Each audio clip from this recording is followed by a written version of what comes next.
1절부터 9절 말씀입니다. 여호와여 우리 주여, 주의 이름이 온 땅에 어찌 그리 아름다운지요. 주의 영광이 하늘을 덮었나이다. 주의 대적으로 말미암아 어린아이들과 젖먹이들의 입으로 권능을 세우시며 이는 원수들과 보복자들을 잠잠하게 하려 하심이니이다.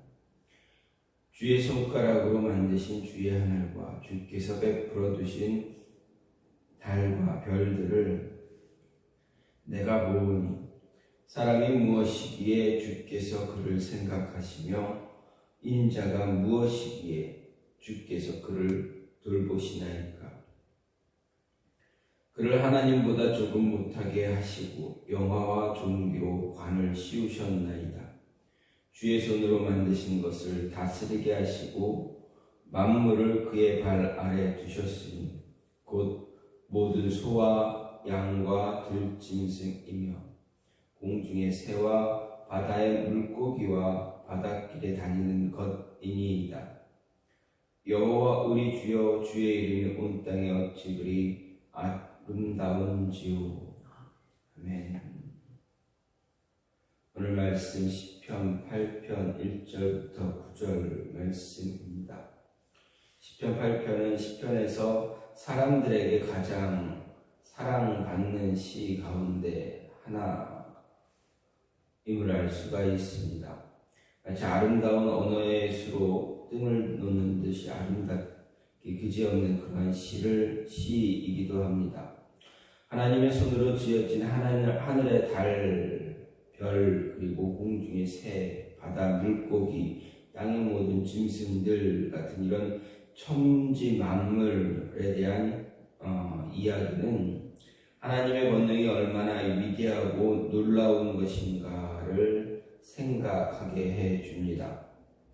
또한 그 모든 만물을 우리 발 아래 두신 하나님을 향해 찬양을 올리는 그런 시인과 더불어 우리 역시 찬양을 하도록 하게 합니다. 따라서 이 시편 8편은 형식상 감사 예배시로 분류되지만 내용상의 내용을 보게 되면 하나님의 천지 창조에 대해 피조물의 대표인 인간의 화답을 노래하는 것이다 라고 할 수도 있습니다. 특히 이 8편 말씀은 표면적으로 보면 단순히 세상 만물을 지은 하나님께 대한 찬양으로 보이지만 내용을 깊이 있게 살펴보면 우주와 인간 그리고 하나님의 관계를 설명해 주고 있는 그러한 시이기도 합니다. 이런 8편 말씀은 아마 과거 목동 생활로 인해서 자연에 대한 남다른 친밀감을 가지고 있었던 다윗이 어느 날 문득 밤하늘의 달과 별을 바라보다가 이렇게 지은 것으로 생각되어집니다. 어쨌든 이런 8편의 내용을 좀 살펴보게 되면 1절과 9절은 하나님께서 지으신 온 우주 만물 가운데 담긴 하나님의 영광을 찬양하는 수미쌍관법, 문법으로 보면 수미쌍관법으로 이렇게 기술을 기록하고 있는 것을 보게 됩니다.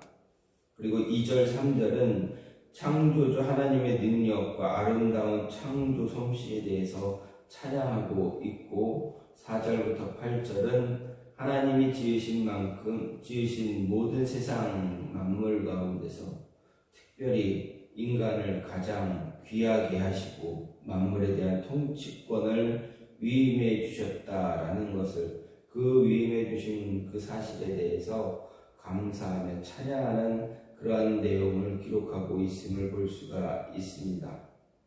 이런 가운데 오늘 말씀을 보게 되면 말씀을 보면서 생각해 볼 수 있는 것, 하나님은 약한 자의 입을 통해서 하나님의 능력을 세우신다라는 것을 볼 수가 있습니다. 2절 말씀을 보면 주의 대적으로 말미암아 어린아이들과 젖먹이들의 입으로 권능을 세우시며 이는 원수들과 보복자들을 잠잠하게 하려 하심이니라 라고 이야기합니다.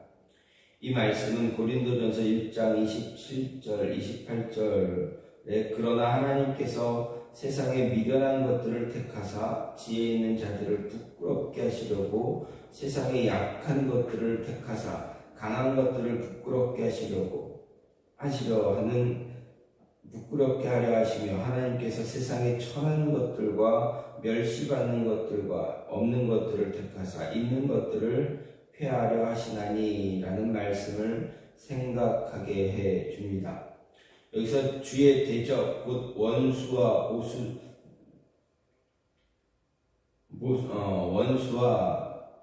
보복자들이라는 것은 우주 만물에 나타난 하나님의 권능을 보고도 하나님을 경외하지 않으며 하나님을 믿지 않고 대적하는 자들을 이야기합니다. 이들의 특징을 보게 되면 스스로 강하다 생각하고 잘난 체 하는 사람들입니다. 즉 한마디로 교만한 자들이다라고 이야기할 수가 있습니다.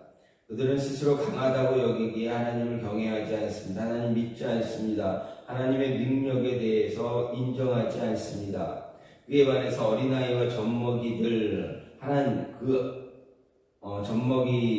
그 아이들은 그 하나님을 경외하는 자들을 상징합니다. 이들의 특징은 부모, 특히 어머니의 보호가 없이는 살아갈 수 없는 연약한 존재라는 것입니다. 이렇게 어린아이와 젖먹이에게서 교만함이란 발견할 수가 없습니다. 그들은 부모의 존재를 인정하고 그 부모에게 전적으로 의존하며 살아가게 됩니다. 오늘 이 말씀에서 2절 말씀에서 특히 어린아이 젖먹이를 이야기한 것은 하나님이 지으신 만물에 나타난 하나님의 영광을 보고 하나님을 의지하며 경외하는 자들, 그들을 이야기하고 있는 것입니다. 근데 하나님은 바로 이렇게 연약하기 그지없는 어린아이와 젖먹이의 모습, 젖먹이의 입으로 말미암아 하나님의 권능을 세우신다라고 이야기합니다. 어린아이와 젖먹이에게 무슨 어떤 힘이 있는가? 그들의 힘으로는 하나님의 능력을 세울 수 있는가? 여러분 생각해 보십시오. 어린아이와 젖먹이가 하나님의 능력을 세울 수 있습니까? 하나님의 능력을 세상에 선포할 수가 있습니까? 그것은 불가능합니다. 그래서 하나님은 그들의 힘으로 하나님의 권능을 세우지 않고 그들의 입으로 말미암아 권능을 세우신다 말씀하셨습니다. 입으로 말미암아 권능을 세우신다라는 것, 그것은 하나님이 온 세상의 주관자 되심을 인정하고 찬양하게 한다라는 것입니다. 다시 말해서 하나님을 믿는 모든 행위를 이야기합니다. 하나님이 이렇게 겸손하게 자신을 경외하고 의지하는 자를 통해서 하나님의 능력을 세우신다라는 것입니다.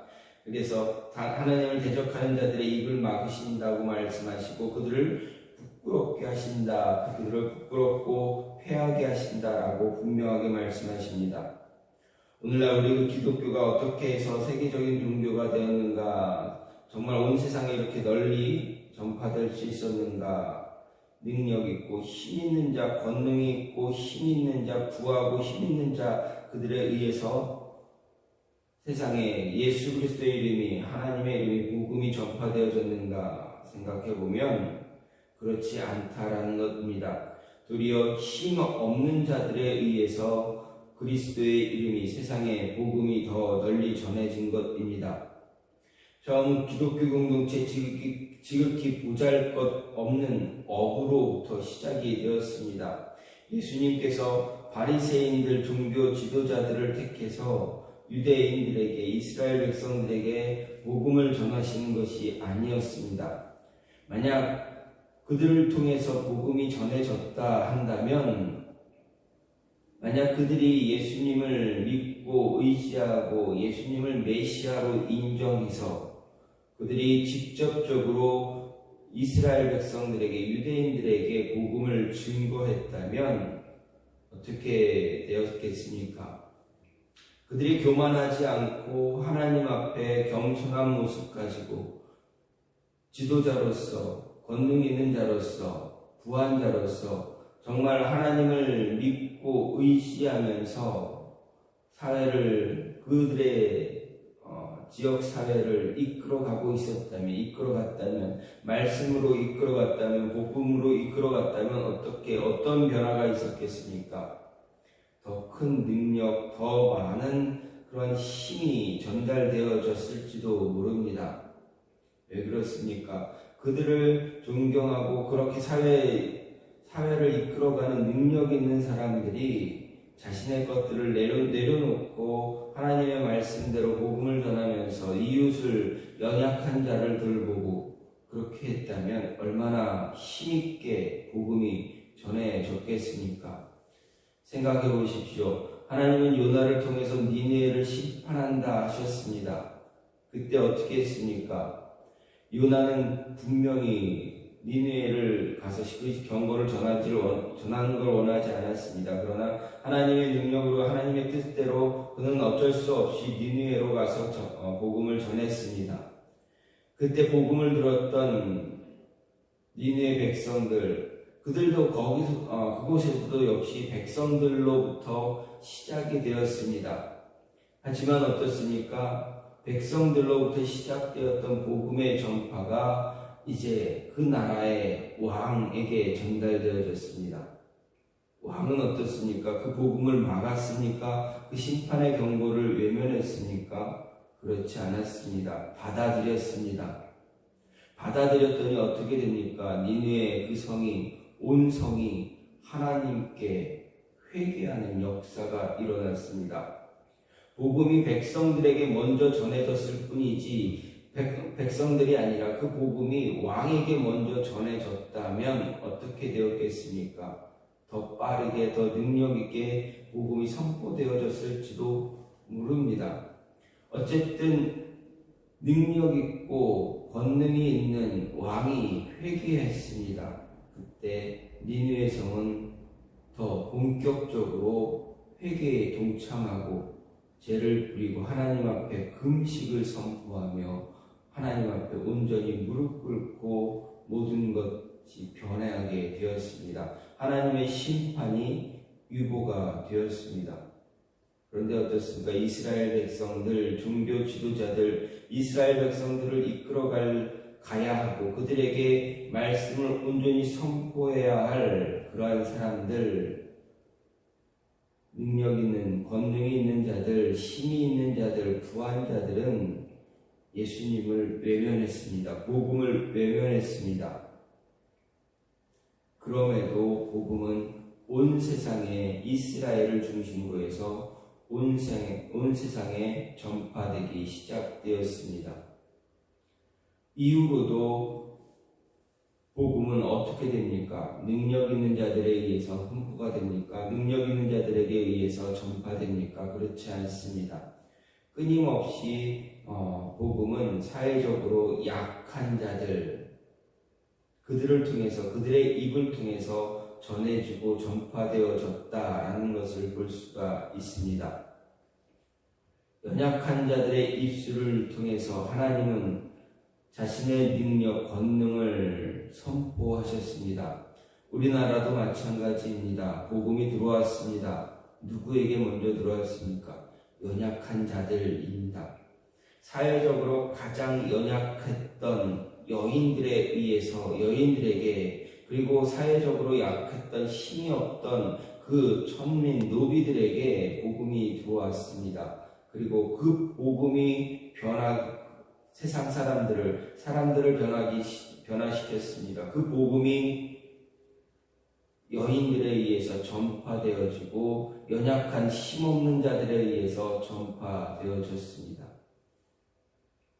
그리고 깨어있고 그 복음을 믿은 힘있는 사람들, 그들이 조금씩 변화되어서 복음이 이 나라에 온전히 자리를 잡게 되었다라는 것입니다. 우리나라에서도 최초로 이제 복음을 설교를 담당하게 되었던 사람 역시 힘있고 능력있고 부한 자가 아니라 천하디천한 하인 노비였던 사람, 그 사람을 설교자로 세우는 그러한 양반의 모습도 볼 수가 있었습니다. 하나님은 복음을 전하실 때 연약한 자들, 힘없는 자들, 그들을 통해서 전하시기를 원하십니다. 이유가 무엇입니까? 교만하지 않기 때문입니다. 하나님을 대적하지 않으려고 하기 때문입니다. 하나님의 말씀을 잘 받아들이는 자들이기 때문입니다. 그러기에 연약한 자들, 그들을 통해서 권능을 세우셨습니다. 또 연약한 자들을 통해서 하나님의 복음이 온 세상에 전파되어질 수 있는 큰 계기가 어디에 있습니까? 바로 베드로의 설교입니다. 성령의 능력을 받은 베드로, 여러분 베드로가 어떤 사람입니까? 어부였습니다. 힘없는 사람입니다. 가진 것 아무것도 없는 사람이었습니다. 하루 벌어 하루를 살아갔던 사람의 대표적인 사람이 베드로입니다. 바닷가에 나가서 고기를 잡아야만 그날 하루에 먹을 것을 얻을 수가 있었습니다. 하루 고기를 잡지 못하면 어떻게 됩니까? 자신뿐만 아니라 가족이 굶주려야만 한 사람입니다. 그렇게 힘없는 사람, 그리고 예수님을 3번이나 부인했던 그런 사람, 하나님은 그 베드로를 사용하셔서 그 베드로에게 성령의 능력을 주셔서 그의 설교 한 번으로 어떻게 됩니까? 3,000명, 5,000명이 무릎 꿇고 하나님께 돌아오는 역사를 만들어 주셨습니다. 그 역사를 일으켜 주셨습니다. 그리고 교회를 대표하는 그러한 사도가 되었습니다. 근데 교회를 대적하는 로마 제국에 무릎을 꿇기도 죽음을 당하기도 했지만 하나님은 그를 통해서 온 세상에 복음이 전해지는 그러한 모습이 되었습니다. 또 사도 바울은 어떻습니까? 사도 바울은 처음에는 정말 교만하고 힘 있는 자였습니다. 사도 바울로 하여금 온 세상에 복음을 전하게 하기 위해서 하나님은 사도 바울의 그가 가지고 있는 모든 것을 내려놓게 만들었습니다. 다 포기하게 만들었습니다. 자신의 권위, 권능, 능력, 힘 모든 것 다 버리게 하셨습니다. 그 뒤에 사울을 완전히 꼬꾸라뜨리신 후에 아무것도 갖지 못하게 하신 후에 하나님은 사도 바울을 사용하셨다.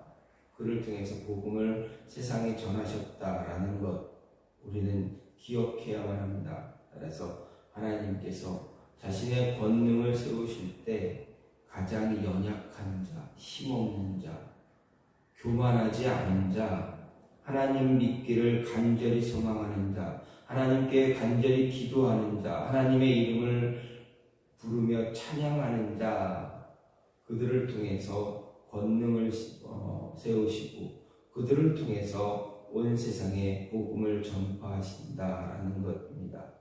이 복음 전파에 선택되어졌다, 부름받았다라는 것은 하나님의 능력을 온 세상에 세우는 사람이다라는 것입니다.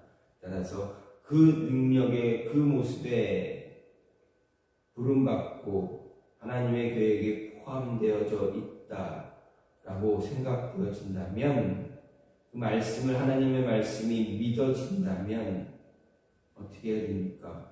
복음 전하는데 하나님의 능력을 세우는데 우리 삶에서 열심을 다해야 한다라는 것입니다. 저와 여러분이 바로 이러한 연약한 자의 대표적인 모습으로 복음을 전함으로 인해서 하나님의 능력을 세상에 세워나갈 수 있는 그러한 모습이 있기를 간절히 소망합니다. 이 시간 같이 기도하기로 원하는 것은 하나님, 우리는 연약합니다. 힘이 없습니다. 가진 것 없지만 우리의 심령